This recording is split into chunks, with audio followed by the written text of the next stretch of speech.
주님의 이름으로 환영합니다. 이 시간 우리 온 마음 다하여서 주님을 찬양하기 소망합니다. 우리 자연 만물 모든 것들이 하나님을 지금도 찬양하고 있습니다. 하나님께서 우리를 그렇게 창조하셨고 하나님께서 오늘도 우리가 온 마음 다해 하나님을 찬양하며 높이길 간절히 소망하고 계십니다. 이 시간 우리 꽃들 도라는 찬양으로 함께 주님을 마음껏 경배하며 나아가도록 하겠습니다.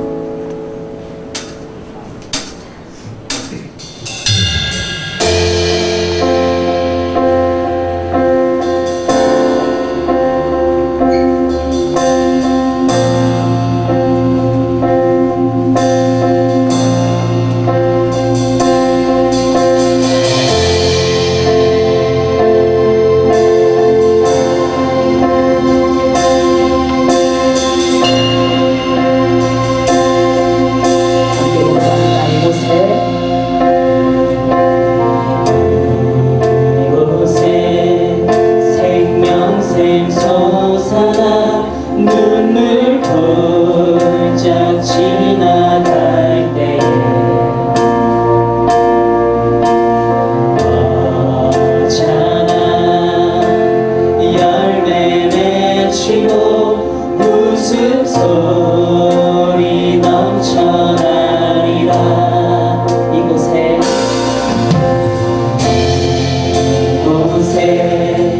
생명샘소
나옵니다. 하나님, 오늘 주님, 하나님 당신을 찬양하러 나왔습니다. 우리의 온 마음 다해 하나님을 찬양하며 예배하며 하나님께서 주시는 은혜를 마음껏 누리는 오늘 예배가 되게 달라고 이 시간 주여 한번 부르짖으며 기도하며 나아갑니다. 주여.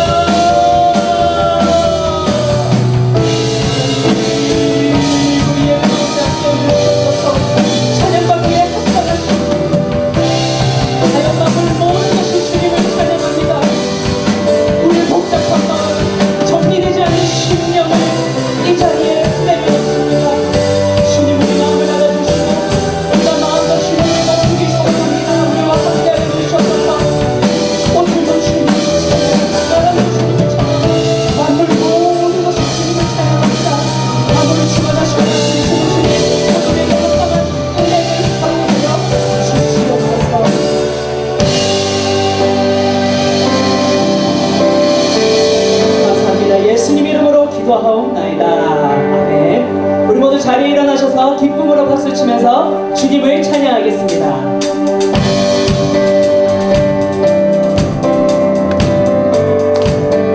찬양 중에 눈을 들어 찬양 중에 눈을 들어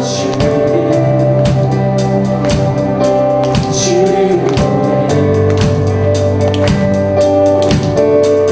소망 중에 나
눈물 지워주시고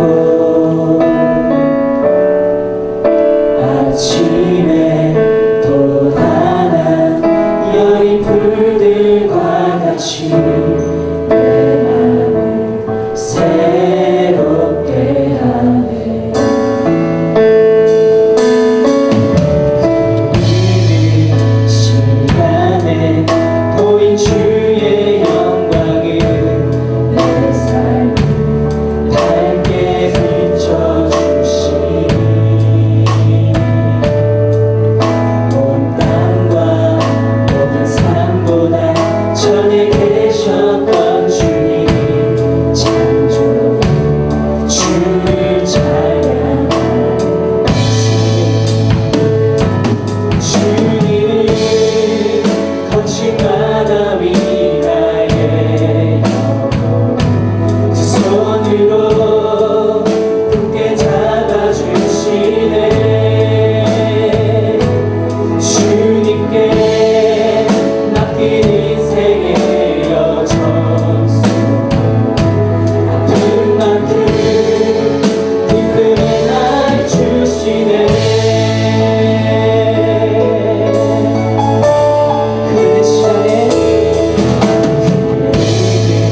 시간에 보인 주의 영광을 내 삶 밝게 비춰주시니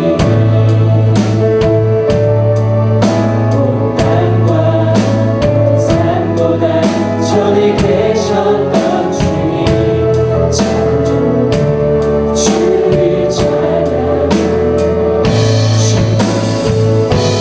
주님을 거친 바다 위라에 두 손으로 굳게 잡아주시네. 주님께 맡긴 인생의 여정 속 아픈 만큼 기쁨의 날 주님을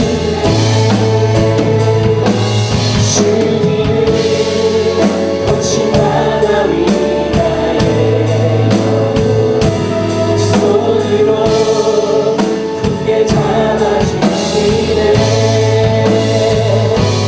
주님께 맡긴 인생의 여정 속 아픈 만큼 우리 마지막으로 한 번 더 고백합니다.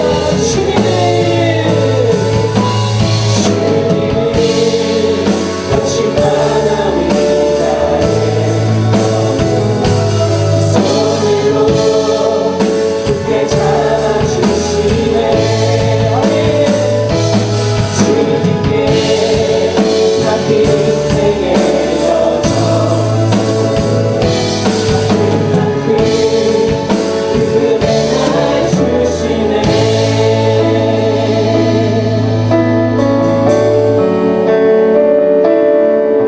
주님은 내 맘에 아픔 알아주시니 지난 밤 눈물 지워주시고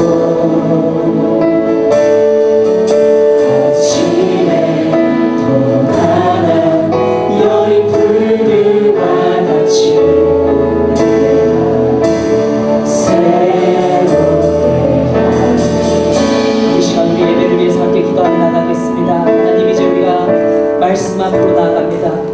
말씀이 우리 중심에 들어오게 하시고 오늘 말씀으로 말미암아 그리스도가 우리 중심에 가득하여 기쁨이 넘치는 우리 모두가 되게 해달라고 오늘 마음껏 예배 가운데 부어달라고 우리 예배를 위해서 중보하며 기도하며 나가도록 하겠습니다.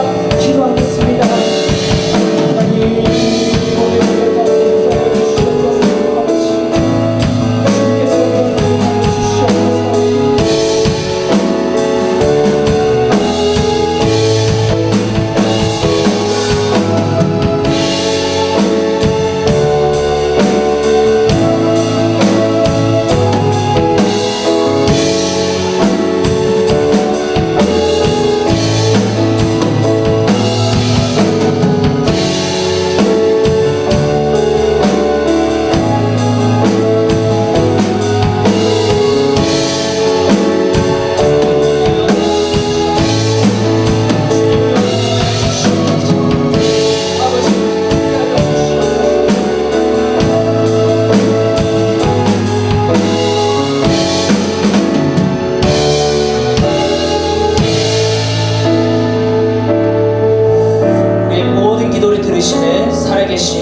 예수 그리스도 이름으로 기도하옵나이다.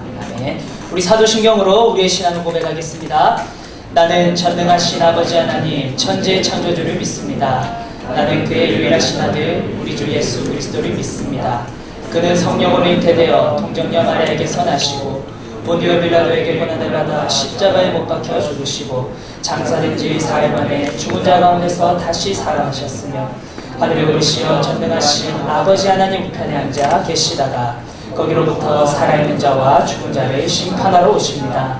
나는 성령을 믿으며 거룩한 공교회와 성도의 교제와 죄를 용서받는 것과 몸의 부활과 영생을 믿습니다. 아멘.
하나님 아버지, 저희를 이 자리에 불러주심에 감사합니다.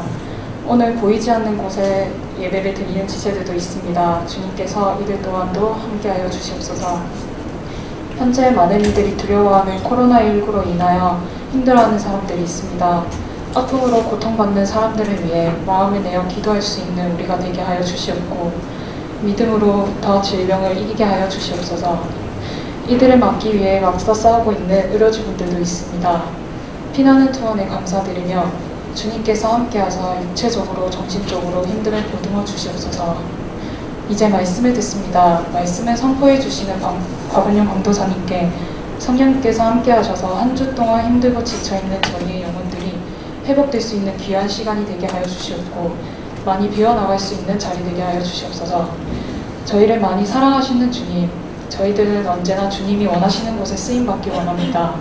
내일부터 다시 시작되는 한 주가 오늘 말씀으로 인해 성장하고 언제나 주님과 함께하는 것을 잊지 않는 그런 지체들이 될 수 있도록 주님께서 도와주시옵소서. 사랑하고 감사합니다. 살아계신 예수 그리스도의 이름으로 기도드립니다.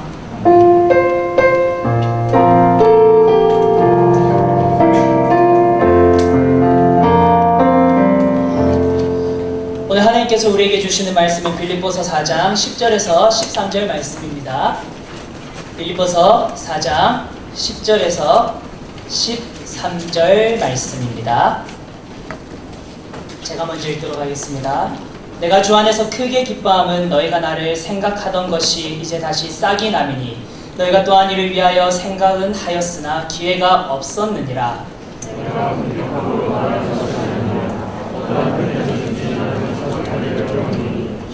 나는 비천에 처할 줄도 알고 풍부에 처할 줄도 알아 모든 일 곧 배부름과 배고픔과 풍부와 궁핍에도 처할 줄 아는 일체의 비결을 배웠노라. 함께 읽겠습니다. 시작. 내게 능력 주시는 자 안에서 내가 모든 것을 할 수 있느니라. 아멘. 청년부 예배에 오신 여러분들을 주님의 이름으로 환영합니다. 우리 옆 사람하고 한번 인사할까요? 은혜 받고 돌아갑시다. 이렇게 인사하겠습니다. 은혜 받고 돌아갑시다. 네, 오늘은 설교에 앞서서 한 2가지 정도의 광고사항을 말씀드리면서 한번 이야기를 열어가려고 합니다. 우리가 지금 1시 10분부터 청년부 예배를 위해서 기도회를 하고 있습니다. 우리가 지금 코로나19로 인하여서 이 교제의 끈이 많이 위축되었지 않습니까? 우리가 이럴 때일수록 하나님과 더욱더 깊은 교제의 끈을 이어가고자 하는 우리 기도 모임이니까 우리 조금 더 일찍 오시고 조금 더 일찍 서두르셔서 1시 10분부터 이곳에서 하나님께 기도하는 그런 시간을 가졌으면 좋겠습니다. 둘째로는 코로나19로 여러분 가장 큰 어려움을 겪고 있는 곳이 어디일까요? 복음의 최전방이거든요. 그것이 바로 선교제입니다. 우리 청년부 공동체가 2017년부터 선교했던 태국 방콕 SFC가 코로나19로 인하여서 지금 많은 어려움을 겪고 있습니다. 우리 성한 청년들이 매년 여름에 선교하러 가면서 건물도 함께 잘 꾸려나가고 지어가면서 이제 정말 구체적인 열매들이 많이 가시적으로 드러났었어요. 제가 작년에도 봤을 때 정말 많은 영혼들이 늘어났고요. 또 모임도 풍성해졌고, 그리고 올해도 우리가 섬기려고 했는데 코로나19로 인하여서 섬기지 못하게 되었습니다. 그런데 코로나19로 인하여서 이뿐만이 아니라 여러 가지 어려운 상황들, 모임도 제한되고 태국 상황도 좋지가 않습니다. 그래서 지금 재정적으로도 여러 가지 어려움을 겪고 있는 상황이기 때문에 우리 청년부 공동체에서 자발적인 목적 헌금으로 이 선교에 조금 동참을 하려고 합니다. 다음 주 예배가 마친 뒤에 목적 헌금 함을 만들 겁니다. 그래서 한 주간 그 선교 공동체를 위해서, 우리가 태국 공동체를 위해서 기도하면서 한 주간 준비를 하시고, 다음 주 이제 광고가 끝난 뒤 퇴장하실 때 자발적인 마음으로 이렇게 헌금함으로써 함께 사랑을, 우리의 공동체의 사랑을 태국 땅에 전달했으면 좋겠습니다. 자, 오늘 우리가 읽은 본문은 여러분 잘 알고 있는 본문이죠. 13절은 수많은 그리스도인들이 사랑하며 암송하기 좋아하는 구절 중에 하나입니다. 여러분 주일학교 때 다 한 번씩 암송은 했을 것입니다. 아마도 여러 시상식에서 이 스포츠 스타와 배우들이 이 구절을 수상소감에 인용하면서 인용만 할 뿐이 아니라 또 하나님께 영광 돌리는 장면을 우리는 많이 보았습니다. 특별히 이 구절이 전 세계를 열광시키게 된 계기가 하나 있습니다. 그것은 바로 2000년 시드니 올림픽 10m 여자 다이빙에서 미국에게 36년 만에 금메달을 선물한 다이빙 선수 로라 윌킨슨 때문입니다. 여러분, 이 전통적으로 여자 다이빙 강세인 나라가 어디일까요? 중국입니다. 중국. 2000년 시드니 올림픽 역시 예상대로 이 중국인 선수들이 1, 2위를 다투고 있는 그런 상황이었습니다. 당연히 모든 스포트라이트가 어디를 향할까요? 당연히 잘하는 선수에게 향하겠죠. 중국 선수들에게 모든 스포트라이트가 이렇게 향하고 있었어요. 당시 로라 윌킨스는 5위에 머물고 있던 차라 아무도 그녀에게 기대를 걸지 않던 상황이었습니다. 또한 이 언론이 그녀에게 깜깜무소식, 완전히 무관심했던 이유는 그녀가 사실 이 결승전에 진출한 것 자체가 기적적인 일이었기 때문입니다. 그녀는 불과 3개월 전에 오른쪽 발뼈를 크게 다쳤습니다. 그래서 그녀는 7주간 병상에만 누워 있었기 때문에 당연히 어떨까요? 올림픽 3개월 전이면 여러분 어떤 상태입니까? 한참 컨디션을 끌어올리고 실전 연습을 해야 할 때인데 그녀는 병상에 누워서 계속해서 자신의 회복만 기도하면서 기대하고 있었습니다. 당연히 경기 감각은 어떨까요? 엉망이겠죠. 그러나 여러분, 이 예상과는 다르게 중국 선수들의 이 연이은 실수와 그녀의 기적적인 다이빙은 1, 2위와의 이 간격을 점점 더 좁혀나갔습니다. 자, 이제야 모든 언론과 기자들이 그녀를 조명하고 집중하기 시작하였습니다. 자, 근데 그 순간 화면에 이상한 장면이 목격됩니다. 자세히 카메라를 들여다보니까 그녀가 다이빙 전에 계속해서 무언가를 중얼중얼 읊은 다음에 다이빙을 하는 것입니다. 이후 그녀는 최고의 자세로 다이빙을 성공하면서 시드니 올림픽 최고의 이변을 창출합니다. 아무도 기대하지 않았던 그녀가 기라성 같은 이 중국 선수들을 제치고 바로 금메달을 목에 거는 순간이었습니다. 자, 이쯤 되면 이제 많은 기자들이 놀라겠죠. 그녀에게 인터뷰하러 옵니다. 물어보기 시작합니다. 도대체 당신 다이빙하기 전에 무엇을 읊었냐? 이렇게 물어본 겁니다. 바로 그녀가 읊조린 것은 빌립보서 4장 13절 말씀이었습니다. 그녀는 다이빙할 때마다, 아니 병상에 누워서 올림픽을 포기할까 말까 고민할 때마다 지속적이며 반복적으로 이 말씀을 암송하고 읊조렸다고 고백합니다. 사실 그녀는 올림픽 3개월 전에 크나큰 부상으로 인하여서 이 모든 것을 포기하고 모든 것을 부정하고 싶었다고 합니다. 그런데 그녀는 그때마다 빌립보서 4장 13절을 암송하고 또 되뇌이면서 포기하지 않고 끝까지 싸워 나갈 수 있었다고 이 자신의 이 올림픽 모든 일련의 준비 과정을 이렇게 회고를 했습니다.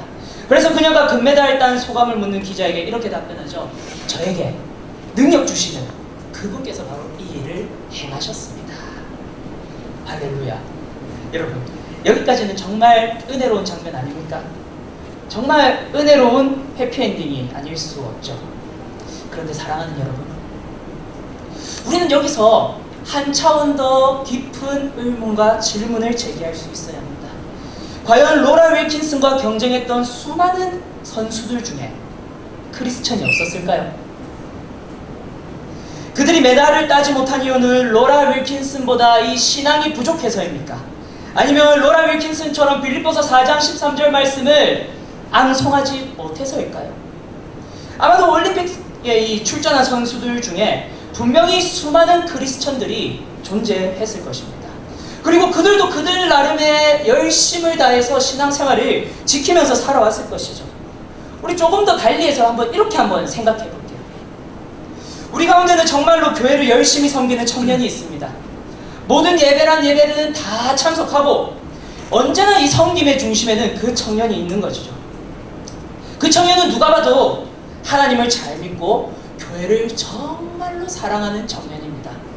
그런데 여러분, 이 정도로 교회를 섬기면은 이 하나님께서 마음껏 축복을 해주셔서 취직도 잘하고 결혼도 이 원빈이나 김태희 같은 사람하고 해야 하는데 취직도 안 되고 결혼도 안 됩니다. 반면에 어떤 청년은 아주 전형적인 썬데이 크리스천입니다. 주일 예배만 나온 뒤 축도와 동시에 바람과 같이 사라지는 청년이죠. 그런데 교회를 섬길 시간에 열심히 취직 준비했습니다. 그리고 연애도 나름 열심히 하였습니다. 그래서 취직도 잘 되고 그리고 결혼 문제도 잘 풀립니다. 여러분, 아주 현실적인 고민 아닙니까? 현실적인 이야기 아닙니까? 그래서 우리는 이러한 상황을 보면서 깊은 고민에 빠집니다. 주님께서 주시는 이 능력이란 것은 도대체 무엇이고, 주님께서 주님을 잘 믿는 백성에게 주시겠다는 그 형통이라는 것은 무엇일까? 내게 능력 주시는 자에서 분명히 모든 것을 할 수 있고 모든 것이 형통할 것 같은데 내 인생은 어쩐지 내가 설계한 대로 되지 않고 바라는 대로 되지도 않습니다. 서론에서부터 분명히 밝힐 수 있는 것은, 여기서 말하는 능력은 우리가 이해하는 현세적인 그런 능력이 아닙니다. 이 구절은 우리의 소원, 우리의 바람을 들어주는 이 도깨비 방망이와도 같은 구절은 더욱이 아닙니다. 이 말씀은 나의 바람, 나의 성취, 나의 목표를 교묘하게 하나님의 영광으로 포장하는 그런 구절이 아니라는 사실을 저는 서론에서부터 여러분들에게 밝힙니다. 여러분, 그렇다면 빌립보서가 말하는, 그리고 성경에서 말하는 그리스도인이 누리는 이 참된 능력이라는 것은 도대체 지금부터 우리가 무엇인지 함께 살펴보고자 합니다.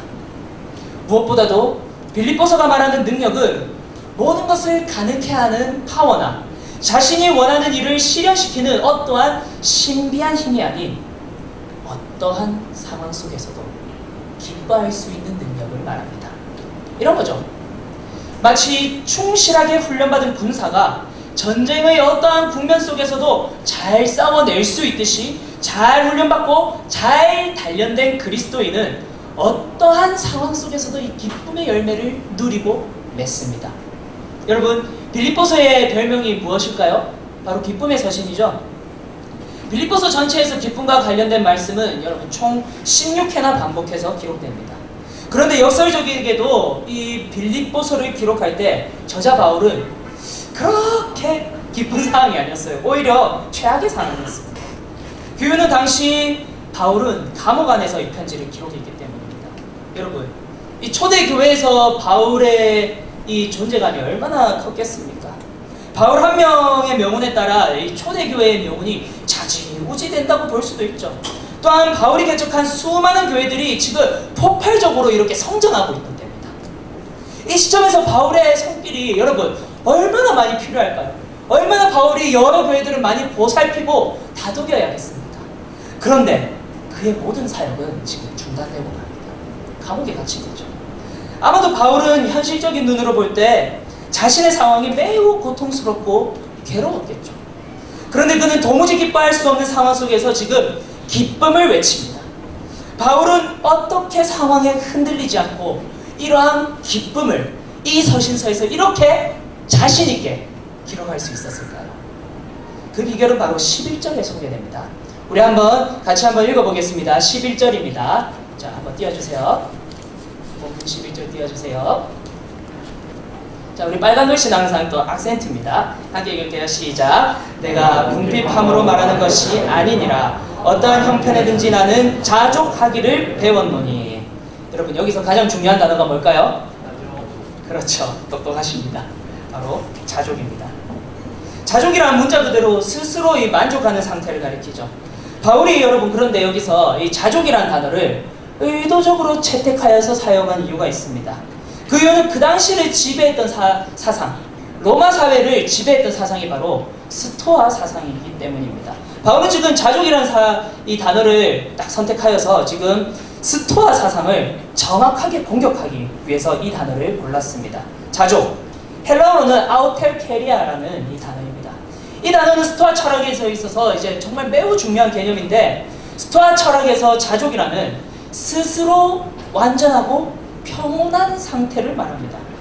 그래서 모든 정욕과 욕망에서 해방된 상태를, 여러분 고등학교 윤리 시간 때 배웠죠? 뭐라고 하나요? 이 스토아 철학에서 이 모든 정념에서 해방된 상태 들어봤을 겁니다. 아파테이아라고 하죠. 여러분 기억나실 겁니다. 이들이 추구하는 이 최고의 경지입니다. 마치 불교의 해탈과도 유사한 개념입니다. 쉽게 말해서 정욕과 욕망에 따라 이 행복한 것이 아니라 스스로 그냥 행복한 상태입니다. 그런데 바울이 말하는 자족은 이들이 말하는 자족과는 본질적으로는 다릅니다. 스토아 철학자들은 자기 자신이 이 정욕을 통제하여서 이 평온의 상태를 누릴 수 있다고 자신했지만, 여러분 그냥 가만히 한번 생각해 보십시오. 이게 가능합니까? 여러분 눈 감고 침대에만 누워도 우리는 하루에 수만 가지의 정욕들이 우리 마음 가운데 차고 넘칩니다. 눈 뜰 때, 밥 먹을 때, 눈을 감을 때마저도 우리는 우리의 욕심과 욕망들이 스스로 차오르는 거 우리 잘 알고 있습니다. 절대 가능하지 않습니다. 그래서 바울은 그 교만하고 도도한 로마 사회에게 이렇게 외치는 것이죠. 인간은 스스로 자기 자신을 통제할 수 없다. 그러므로 인간은 스스로도 행복할 수 없다. 인간은 자족이 아니야. 오직 주님으로 만족할 때, 주님을 누릴 때 기쁨을 누리고 자족을 누릴 수 있다.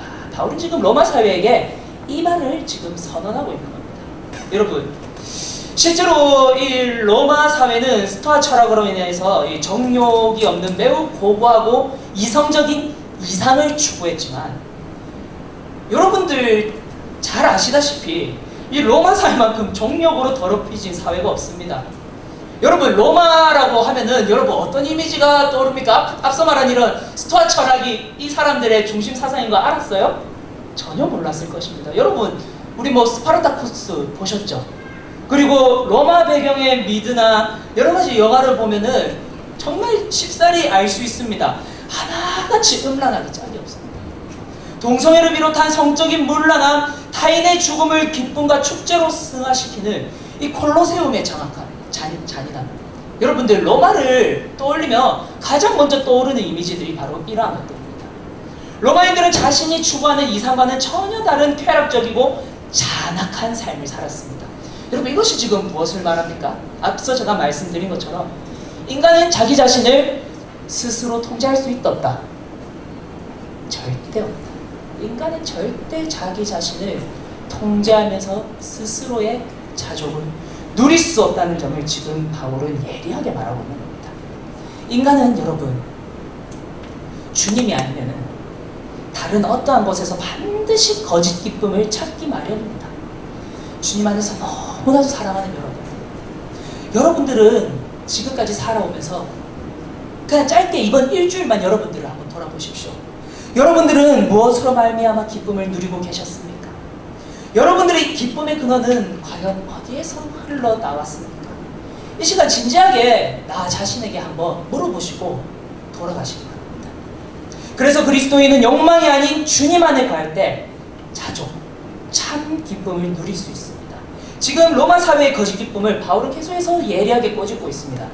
그래서 오늘 본문 말씀처럼 처음부터 명확한 기쁨의 주소를 바울은 명시하고 있습니다.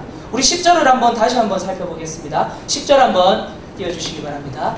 자, 우리 함께 읽어볼게요. 시작. 내가 주 안에서 크게 기뻐함을 너희가 나를 생각하는 것이 이제 다시 싹이 남이니 너희가 또한 이를 위하여 생각은 하였으나 기회가 없었느니라. 자, 이번에는 13절을 한번 보겠습니다. 13절 띄워주십시오. 자, 한번 읽어보겠습니다. 시작. 내게 능력 주시는 자 안에서 내가 모든 것을 알 수 있느니라. 여러분 지금 뭐가 계속해서 반복됩니까? 안에서입니다. 안에서. 바울은 지속적으로 기쁨의 주소를 지금 명시하고 있습니다. 바로 주님 안에서입니다. 특별히 13절을 계속해서 한번 띄워주실까요?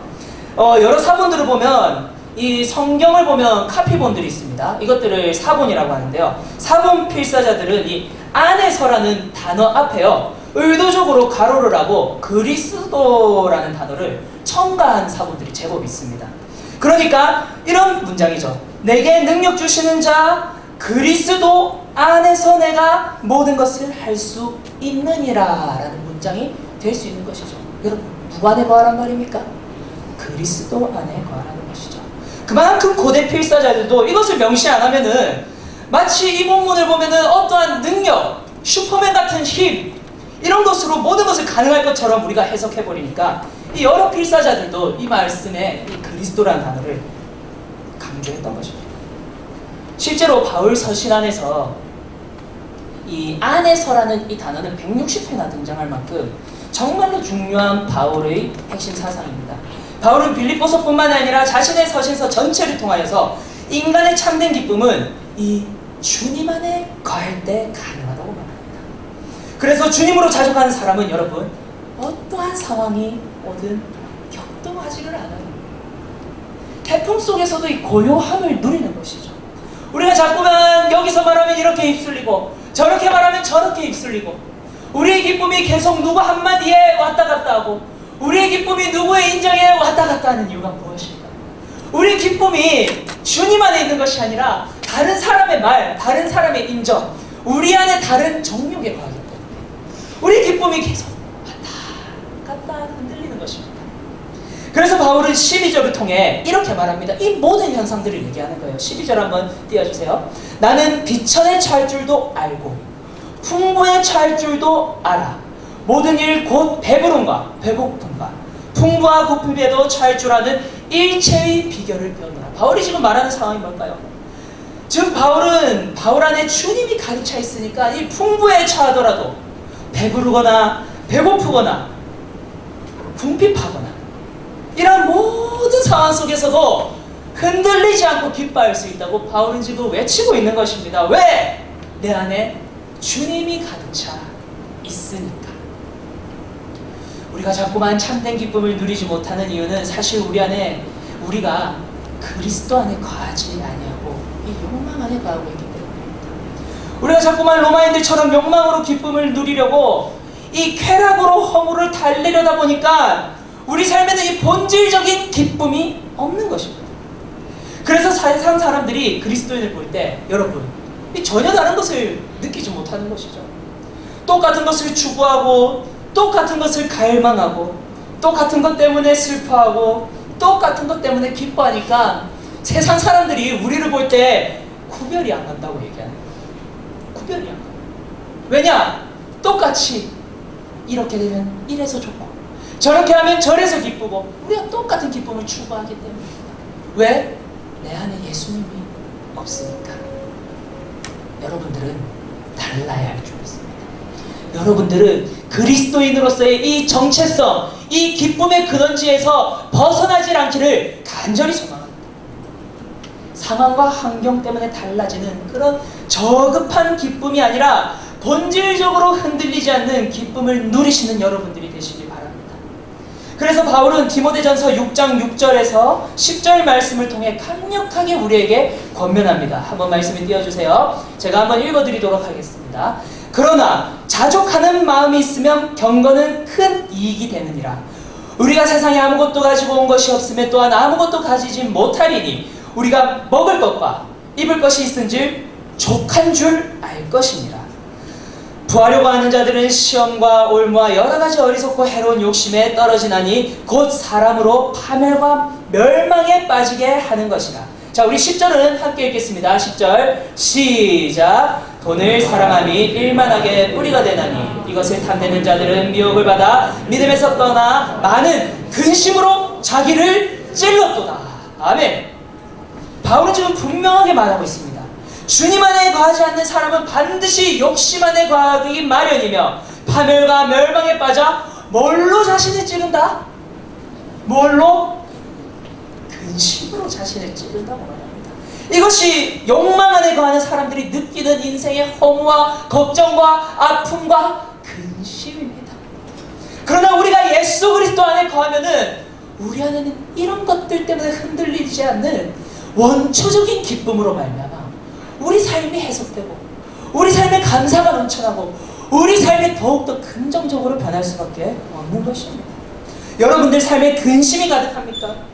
매 순간 감사가 아닌 한숨으로 여러분들의 삶을 지금 비관하고 계십니까? 여러분들 중심에 주님이 있는지 욕망이 있는지 오늘 다시 한번 점검해 보시기 바랍니다. 그래서 여러분, 참된 기쁨은, 이 참된 삶의 능력은 무엇이냐면은 바로 주님과 동행한 삶이에요. 여러분, 다른 게 능력이 아닙니다.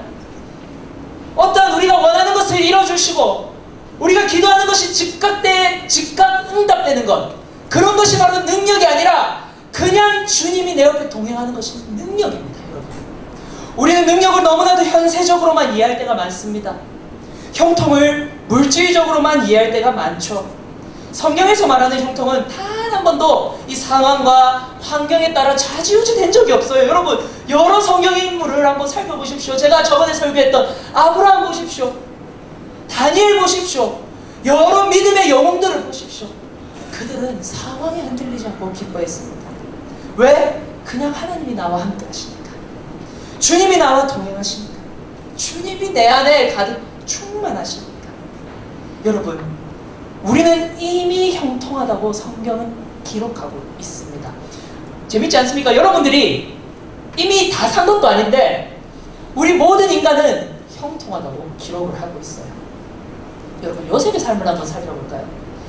우리는 요셉의 직함과 그가 누린 권세에 막 함몰되어서 마치 예수님을 잘 믿고 예수님을 의지하며 요셉처럼 총리가 되고 이 권좌에 오른다고 생각할 때가 많습니다. 이것이 주님께서 주시는 능력이라고 오해할 때가 너무나도 많고, 이것이 바로 주님이 주시는 형통이라고 오해할 때가 많습니다. 하지만 요셉은 높은 자리에 있을 때도, 감옥에 갇혔을 때도, 심지어 보디발 장군 아내에게 모함을 당해 옥고를 치를 때도, 사랑하는 형제들에게 배신당해 팔려나갈 때도 그의 삶은 단 한 번도 형통하지 않은 적이 없습니다. 왜? 여호와께서 요셉과 동행하시고 함께 하셨기 때문이죠. 현세적인 눈으로는 형제에게 배신당하고 타국의 종으로 팔려가 온갖 고초를 다 당하고 모함까지 당해 감옥에 갇힌 그가 뭐가 그리 형통하다고 성경이 평가합니까? 그런데 성경은 분명히 기록합니다. 요셉은 형통하다고. 우리 창세기 39장 2절을 함께 한번 보겠습니다. 여호와께서 요셉과 함께 하심으로 그가 어떤 자가 되어?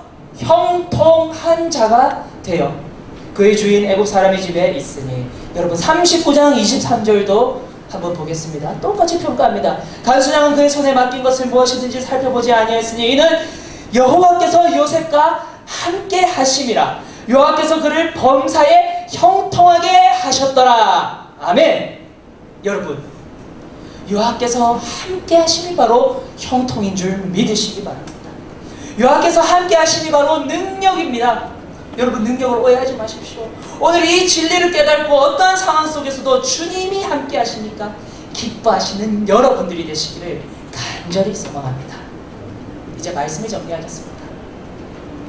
우리는 오늘 금메달리스트 로라 윌킨슨의 감동적인 스토리로 이야기의 문을 열었습니다. 오늘 말씀에 근거하여서 그녀의 인생을 조금 더 깊이 해석해 볼까요?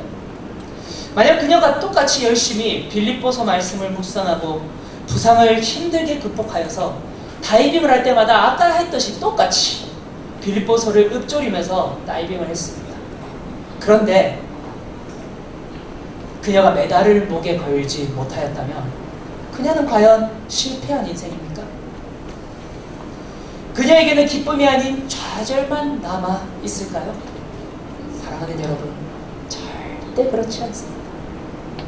그녀는 이미 주님 안에 거하여서 이미 주님과 동행하는 삶을 살았기 때문에 분명히 금메달을 따든 안 따든 기뻤을 것입니다.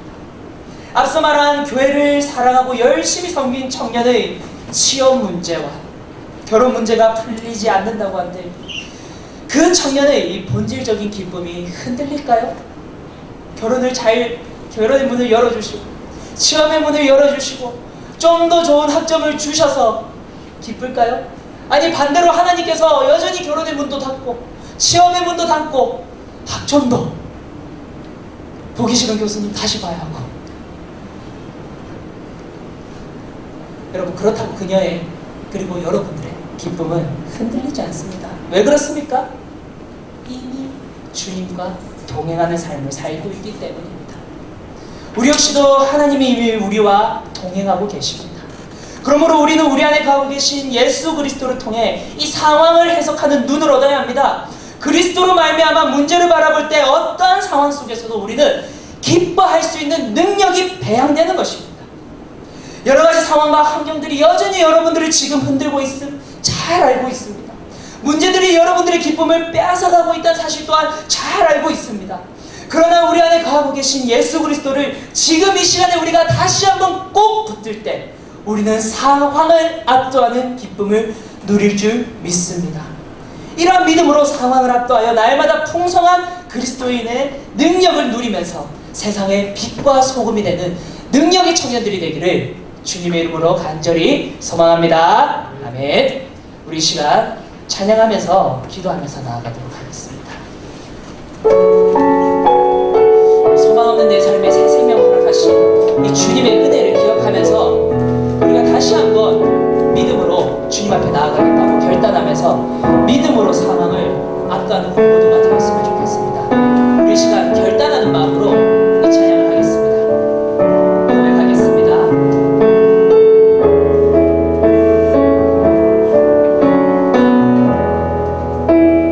소망 없는 내 삶에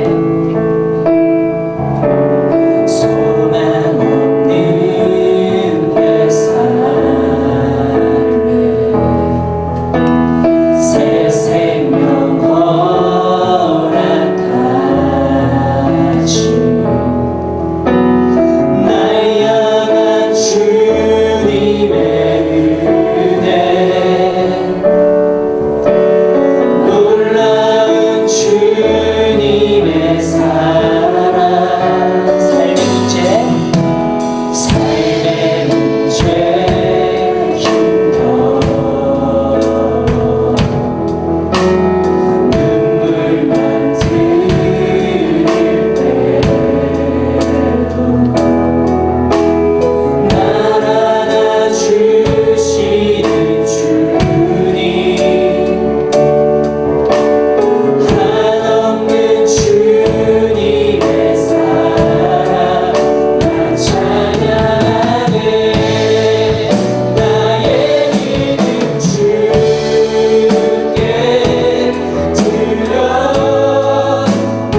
감사하는 삶을 살 때 우리는 본질적인 기쁨을 누릴 수 있습니다.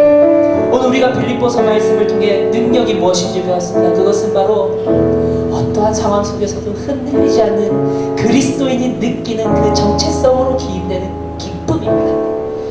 여러분, 다니엘은 사자굴에 갇혀서도 감사하며 기뻐했습니다.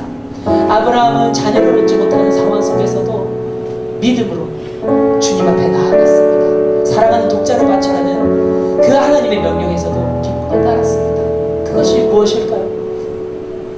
이 능력을 알았기 때문입니다. 여러분, 우리가 자꾸만 신앙생활이 소극적이고 우리가 자꾸만 참된 기쁨과 만족을 누리지 못하는 이유는 다름 아닌 주님 안에 거하지 않기 때문입니다. 주님 안에 거하면 능력이 넘치고 주님 안에 거하면 기쁨이 넘치는데 우리가 자꾸만 다른 곳에서 기쁨의 근원을 찾기 때문입니다. 이 시간 우리가 첫 번째로 한번 기도했으면 좋겠습니다. 하나님, 나는 무엇으로 지금 기뻐하고 있습니까? 하나님, 나는 무엇으로 지금 인생의 만족을 찾고 있습니까? 하나님, 오늘 다시 주님께로 우리가 돌아서겠습니다. 주님을 내 안으로 모시겠습니다. 주님, 나와 동행하여 주시옵소서. 우리 이렇게 지금 이 시간 함께 기도하며 나아가도록 하겠습니다. 하나님, 나의 기쁨이 너무나도 필요하다고 고백합니다. 나의 기쁨이 너무나도 상황에 휘둘림을 고백합니다. 내게 능력 주시는 자에서 모든 것을 할 수 있게 하시는 주님, 주님이 내 안에 있기 때문에 내 기쁨이 요동치지 않습니다. 주님 때문에 기쁩니다. 주님 때문에 내 삶의 감사가 터져나오고 마치 자라를 해받은 부자처럼 어떤 상황에 너희는 믿음으로 상황을 앞서하며 믿음으로 주님 앞에 나아갈 수 있습니다. 나의 믿음을 죽게 드리는 삶, 나의 삶을 죽게 드리는 삶, 나의 유일한 사랑 되신 주님께 거하는 것입니다. 주님, 주님 안에 거하게 해주시옵소서. 그리스도 안에 있음을 기도합니다. 내 스스로는 자족을 누릴 수 있는 재간이 없습니다. 주님, 나와 함께 해주시옵소서. 주님 안에 거하도록 도와주시옵소서. 우리와 함께 해주시옵소서. 내 눈을 우리와 동행하여 주시옵소서. 하나님, 여러 가지 어려움이 나를 둘러싸고 있습니다. 상황이 둘러쌉니다. 건강이 둘러쌉니다. 미래가 둘러쌉니다. 취직의 문제가, 학점의 문제가, 결혼의 문제가 내 자신을 둘러싸고 있습니다. 여러 가지 문제가 내 자신을 둘러싸지만 이 본질적인 기쁨을 놓치지 않으며 살아갈 수 있도록 도와주시옵소서. 우리와 함께하여 주시옵소서.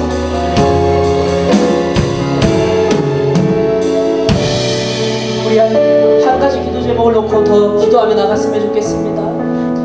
지금 코로나19로 인하여서 세계 선교에 정말 너무나도 어려운 장애물들이 많습니다. 여러 선교사님들의 피와 헌신과 눈물과 땀들이 지금 다시 원점으로 돌아가고 있는 상태입니다. 아니요, 더 어려워질 것입니다.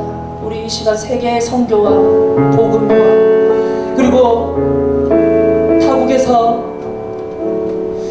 가난하고 힘들고 어려운 영적으로 어두운 여러 열방들을 위해서 헌신하고 있는 우리 선교사님들을 위해서 함께 이 시간 기도했으면 좋겠습니다. 주님, 그들에게 능력을 더해 주시옵소서. 여러 가지 상황이 믿음을 압도하고 사역을 압도할지라도 역으로 믿음으로 상황을 압도하여서 복음을 만방에 담대히 전하는 우리 한국교회 모든 선교사님들이 되게 해달라고 이 시간 우리 선교지를 놓고 중보하며 기도하며 나가도록 하겠습니다. 기도하겠습니다. 하나님, 하나님, 세계의 복음을 어렵게 만들고 있습니다.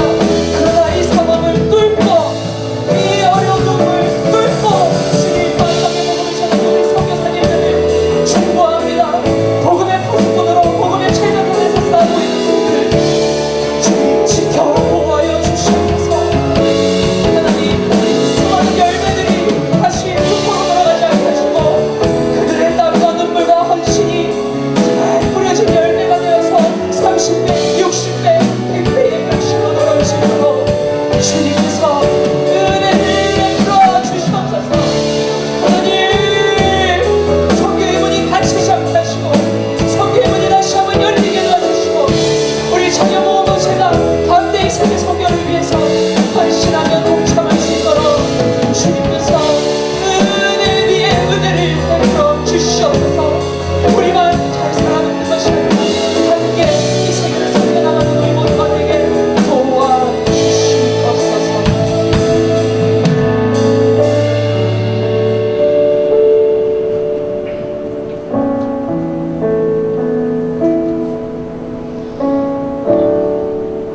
하나님, 우리가 함께 오늘 말씀을 나누게 하심을 감사드립니다.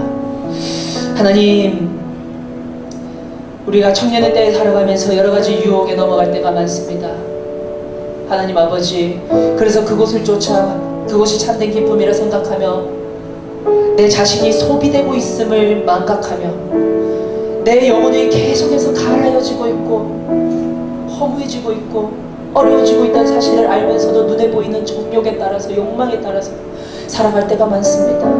또한 하나님의 말씀을 내 마음대로 내가 원하는 대로 해석하여서 하나님께서 내가 정말 어떠한 행위로 정말 신앙생활을 잘하면 더욱더 영광스러운 길을 열어주신다는 그런 번영신학에 빠져서 살아있을 때도 많습니다.